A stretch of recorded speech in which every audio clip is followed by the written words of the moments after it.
Good morning students. BA first year की philosophy की class में आज आप भारतीय दर्शन की विशेषताएं पढ़ेंगे। भारतीय दर्शन की थोड़ी विशेषताओं का जिक्र हमने पिछली क्लास में और पिछले वीडियो में भी किया था। आज हम उससे आगे पढ़ाई करेंगे। आपके बीए फर्स्ट ईयर में 2 सेक्शन है फ़िलॉसफ़ी के, ठीक है। एक एल सेक्शन है, एक एफ सेक्शन है।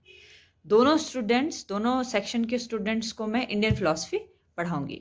इंडियन फ़िलॉसफ़ी के रिगार्डिंग एक मैडम भी वीडियो डाल रही हैं, तो कुछ हिस्सा आपकी जो किताब है उसका मैं पढ़ाऊँगी, कुछ हिस्सा आपको दूसरी मैडम पढ़ाएँगी, ठीक है। तो भारतीय दर्शन की विशेषताएं हैं, उसका जिक्र हम आज कर लेते हैं। मैंने अपने पहले वीडियो में आपको ये बताया था कि भारतीय दर्शन का जो विभाजन है, उसके जो स्कूल्स हैं, उनको 2 भागों में बाँटा है। एक आस्तिक स्कूल्स हैं और एक नास्तिक स्कूल्स हैं। आस्तिक वो हैं जो वेदों को प्रमाण मानते हैं। दर्शन में आस्तिक उसे माना जाता है उस अर्थ को कि जो ईश्वर की सत्ता में विश्वास करता है, जो धर्म को मानता है, वो आस्तिक होता है। लेकिन दर्शन में ये गौण अर्थ है। दर्शन में जो प्राथमिक अर्थ है या जो प्रमुख अर्थ है आस्तिक का, वो ये है जो वेदों की प्रामाणिकता को स्वीकार करता है या अपने दर्शन को प्रत्यक्ष या अप्रत्यक्ष रूप से वेदों से, उपनिषदों से जोड़ता है। नास्तिक दर्शन वो होते हैं जो अपने दर्शन को स्वतंत्र रूप से विकसित करते हैं, डायरेक्टली और इनडायरेक्टली, दोनों तरीके से वो अपने दर्शन को वेदों से नहीं जोड़ते, ठीक है। उनका चिंतन, उनका विचार, उनका दर्शन स्वतंत्र है वेदों से, ठीक है। तो मैडम आपको आस्तिक दर्शन, सांख्य योग के बारे में इन दिनों पढ़ा रही है। मैं इस वीडियो में आपको भारतीय दर्शन की विशेषताएं आज पढ़ाकर हम नास्तिक दर्शन शुरू करेंगे। नास्तिक दर्शन आपके 3 हैं, मेरे पहले वीडियो में आपने देखा होगा। जिसे जो पहला है वो चारवाक या लोकायत कहलाता है, दूसरा बौद्ध दर्शन और तीसरा जैन दर्शन कहलाता है। तो जो पहला विशेषता भारतीय दर्शन की विशेषताओं में मैं आपको बताती हूँ, वो ये है कि 9 स्कूल हैं आपके, या एक तरीके से आपको 9 दर्शन पढ़ने हैं, 6 आस्तिक और 3 नास्तिक। ये जो पहली विशेषता है कि सभी भारतीय दार्शनिक इस एक बात को प्रमुखता से स्वीकार करते हैं कि संसार में दुख ही दुख है। चाहे वो आस्तिक दर्शन हो चाहे नास्तिक दर्शन हो, दोनों इस बात को स्वीकार करते हैं कि हमें हर चीज में दुख की प्राप्ति होती है।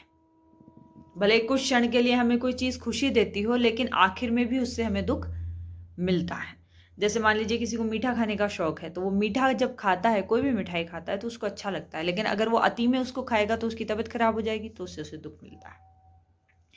किसी का कोई दोस्त होता है तो उसके साथ वक्त बिताने से उसको अच्छा लगता है, लेकिन एक समय ऐसा आता है जब वो दोस्त बिछड़ जाता है, ठीक है, तो व्यक्ति को दुख मिलेगा। क्योंकि किसी भी व्यक्ति का साथ, किसी भी परिवारजन का साथ भी हमारे साथ हमेशा नहीं रहता, तो अंततः हमें दुख की प्राप्ति होती ही है। तो इस बात को सभी दार्शनिकों ने स्वीकार किया है कि इस संसार में दुख ही दुख है। लेकिन जब वो ये कह रहे हैं कि संसार में दुख ही दुख है, तो वो ये नहीं कह रहे, या उनका अप्रोच नेगेटिव अप्रोच नहीं है, या वो निराशावादी नहीं है। वो सिर्फ ये बताना चाह रहे हैं कि संसार में दुख है, हमें इसके प्रति अलर्ट हो जाना चाहिए। साथ ही हमें ये भी सोचना चाहिए कि ये जो दुख हमको मिल रहा है, इससे हमको फ्री होना है, या इससे हमको मुक्त होना है, दुखों से अपने आप को अलग करना है। तो दुखों से अपने आप को कैसे अलग करना है, ये सारे जो 9 स्कूल्स हैं वो आपको बताएंगे। आस्तिक अपने हिसाब से बताएंगे, नास्तिक अपने हिसाब से बताएंगे। तो ये पहली बात जो सारे दर्शन स्वीकार करते हैं। इसके अलावा दूसरी बात कि हमारे यहाँ सभी दर्शन ये मानते हैं कि ये जो दुख है इसका कारण अज्ञान है। इसके अलावा हम इस संसार में जब जन्म लेते हैं तो हम एक चक्र में बंध जाते हैं, जिसे सुख दुख का चक्र कह लो, संसार का चक्र भी कहते हैं, कि आप जन्म लेते हैं फिर मरते हैं। आगे एक और विशेषता है कि सभी भारतीय दर्शन पुनर्जन्म में भी भरोसा करते हैं कि आत्मा का फिर से जन्म होता है। पुनर्जन्म मतलब पुनः पुनः जन्म होता है। तो ये भी एक विशेषता है जो ये कहती है कि आत्मा जन्म लेती है, शरीर खत्म होता चला जाता है, आत्मा किसी भी रूप में जन्म लेगी। चारवाक को छोड़कर, लोकायत एक नास्तिक दर्शन है, उसको छोड़कर बाकी सभी पुनर्जन्म की सत्ता में विश्वास करते हैं कि पुनर्जन्म होता है। ठीक है, चारवाक को पढ़ेंगे तो हम देखेंगे कि वो क्यों स्वीकार नहीं करता। तो ये जो बार बार जन्म लेना मरना है, ये एक तरीके से बंधन है। इस बंधन का मूल कारण माना गया है अज्ञान को, अविद्या को। जब हम निर्जीव चीजों से भी अपने आप को जोड़ लेते हैं, ठीक है, और मोह में और बाकी चीजों में फर्क नहीं पहचान पाते, क्रोध बहुत करते हैं, लालच बहुत करते हैं, मोह बहुत हो जाता है, ईर्ष्या बहुत हो जाती है। इसकी वजह से मतलब स्वार्थ के लिए या स्वार्थ से प्रेरित होकर हम जितने भी कर्म करते हैं, उनके फल हमको भुगतने होते हैं, और उनके फल हमें एक बंधन की श्रृंखला में डाल देते हैं, जहां हमारा एक साइकिल है जो घूमता रहता है कि जब तक उस आत्मा को मोक्ष नहीं मिलता तब तक वो आत्मा बंधन में रहती है। ऐसा भारतीय दर्शन के सभी दार्शनिक स्वीकार करते हैं, चारवाक या लोकायत को छोड़कर। तो हमने 3 विशेषताएं देख ली। एक विशेषता, जैसे मैंने ये कहा था कि मनुष्य कर्म करता है तो उसको उसका फल भुगतना पड़ता है, तो सभी भारतीय दार्शनिक कर्म सिद्धांत में विश्वास करते हैं। कर्म सिद्धांत क्या होता है कि इंसान जैसे कर्म करता है वैसे फल उसको मिलते हैं। लेकिन 2 मान्यताएं हैं जिस पर ये आधारित है।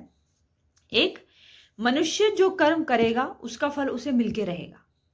दूसरा, मनुष्य जो कर्म नहीं करेगा उसका फल उसको किसी भी हालत में नहीं मिलेगा।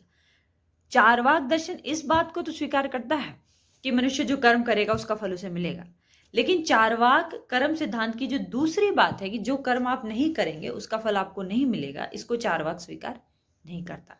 चारवाक कहता है कि हम एक समाज में हैं, आपस में जुड़े हुए हैं, इसलिए समाज में हम जो कर्म नहीं करते उसके फल भी हमको भुगतने पड़ते हैं। जैसे हमारे कर्मों का फल अक्सर हमारे परिवार के जन या हमसे जुड़े हुए लोग, भले वो कॉलेज के हों, बाजार में हो, या किसी बस में हम ट्रेवल कर रहे हैं, वहां पर अगर हमने कोई काम गलत किया या कोई ऐसा काम किया जो दूसरों को नुकसान पहुंचा सकता है, तो हमारा कर्म है, लेकिन उसका फल वो सभी भुगत रहे हैं जो हमारे आसपास होते हैं। तो इस कर्म फल के सिद्धांत को चारवाक भी स्वीकार करता है, लेकिन आंशिक रूप से स्वीकार करता है। ठीक है। एक भारतीय दर्शन के बारे में ये बात भी कही जाती है कि यहाँ पर दर्शन साध्य नहीं है। साध्य मतलब अपने आप में कोई गोल नहीं है, ये किसी गोल तक पहुंचने का या किसी लक्ष्य तक पहुंचने का एक साधन है।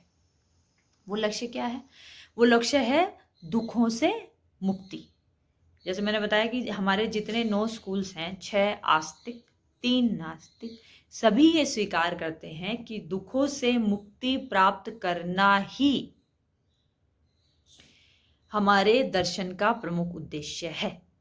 ठीक है, तो दर्शन एक साधन हो गया और गोल क्या हो गया, साध्य क्या हो गया, दुखों से मुक्ति। ठीक है, तो साध्य जिसको पाना है, साधन जिसके माध्यम से पाना है, तो दर्शन के माध्यम से दुखों से मुक्ति पानी है। ठीक है, तो दर्शन साधन हो गया। अब मैंने जैसे दुखों से मुक्ति की बात करी, तो एक विशेषता ये भी जैसे मैंने बताई कि सभी भारतीय दार्शनिक ये स्वीकार करते हैं कि हमें दुखों से मुक्ति प्राप्त करनी है। तो इस दुखों से मुक्ति को क्या कहेंगे?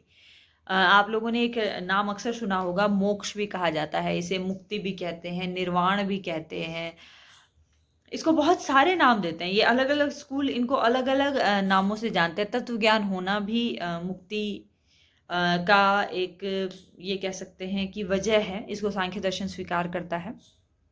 तो अलग अलग स्कूल बताएंगे कि दुखों से मुक्ति कैसे मिलेगी, और जब दुखों से मुक्ति मिल जाएगी तो वो अवस्था कैसी अवस्था होगी। ठीक है, वो अवस्था आनंद की अवस्था होगी, या वो अवस्था शांति की अवस्था होगी, या वो अवस्था उदासी की अवस्था होगी कि ना आपको सुख होगा ना आपको दुख होगा। वो कैसी अवस्था होगी कि जब आप सारे दुखों से मुक्ति हो जाएंगे। दुखों से मुक्ति तो हमें अभी के जीवन में भी मिलती है, लेकिन कुछ समय के लिए वापस दुख हमको जकड़ लेते हैं। तो ये जो दुख है, ये तमाम उम्र एक व्यक्ति के साथ, एक आत्मा के साथ तब तक लगे रहते हैं जब तक कि उसको मुक्ति नहीं मिल जाती। ठीक है, इसके अलावा भारतीय दर्शन के बारे में ये भी कहा जाता है कि ये आत्म संयम पर जोर देता है। आप ये देखेंगे कि दुखों से मुक्ति पाने के लिए, मतलब मोक्ष पाने के लिए या निर्वाण पाने के लिए सभी को कुछ साधनों का पालन करना पड़ता है। वो साधन होते हैं अहिंसा होता है। जैसे सांख्य दर्शन में भी ये आता है, जैन में भी आता है, बौद्ध में भी आता है, वेदांत आप पढ़ेंगे तो वेदांत में भी आएगा। योग दर्शन इन दिनों अगर आप पढ़ रहे हैं, मैडम ने पहले पढ़ा दिया होगा, तो योग दर्शन में भी ये आता है। तो जैसे अहिंसा, किसी के प्रति भी मारपीट ना करना और ना उसका भाव अपने मन में रखना, ना किसी के बारे में सोचना बुरा, यहाँ तक इसको भी हिंसा कह दिया गया है। तो अहिंसा है, सत्य बोलना है, बेवजह की चीजें इकट्ठी ना करना, जिसे अपरिग्रह कहते हैं, चोरी ना करना, संयम रखना, अपनी इंद्रियों पर संयम रखना, ये सारी चीजें वो साधन है जो हमें दुखों से मुक्ति की तरफ ले जाते हैं। तो एक शब्द में अगर मैं कहूँ तो ये कह सकते हैं कि भारतीय दर्शन जो है वो आत्म संयम पर जोर देता है, मतलब अपनी इंद्रियों पर संयम पर जोर देता है। तो ये हमने भारतीय दर्शन की एक तरीके से कह सकते हैं कि लगभग विशेषताएं जान ली हैं। आपके एक प्रश्न आता है, बड़ा प्रश्न आ सकता है, जो पहली यूनिट है आपका, उससे जुड़ा हुआ एक बड़ा प्रश्न आप लोगों के सामने आता है कि भारतीय दर्शन की प्रमुख विशेषताओं का वर्णन कीजिए। अगर जो भी आपका सिलेबस रहेगा पूरा रहेगा, या इस कोविड की वजह से वो किसी वजह से थोड़ा कम हो सकता है, अभी निश्चित रूप से कुछ नहीं कह सकते, तो लेकिन पहली यूनिट बहुत ज़रूरी है क्योंकि ये आपका बेस बनाएगी और इस बेस के आधार पर ही आप आगे दर्शन पढ़ पाएंगे, क्योंकि आपको पता होना चाहिए दर्शन क्या होता है, फिर उसमें भारतीय दर्शन क्या होता है।